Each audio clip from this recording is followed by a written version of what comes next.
Jamen, vi skal til VM i grød, til verdensmesterskabet i at lave måske universets bedste havregrød.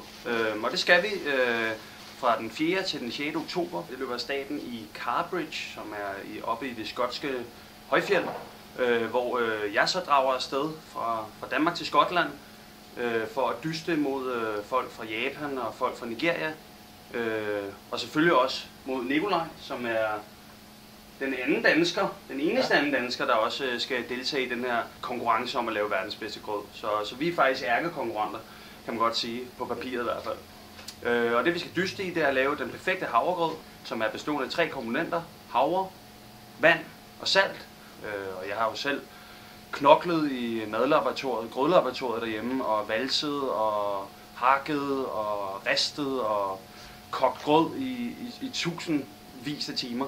Og den anden disciplin er så en specialty porridge, som de kalder det deroppe i Skotland, hvor man kan spice den lidt op med nogle forskellige krydderier og råvarer. Men jeg regner meget stærkt med at komme hjem med 2 medaljer til Danmark over både Japan og folk fra Nigeria, men selvfølgelig også over Nikolaj, fordi jeg ligesom er bare lige lidt mere trænet og har dyrket det her grødbegreb lidt mere end Nikolaj har.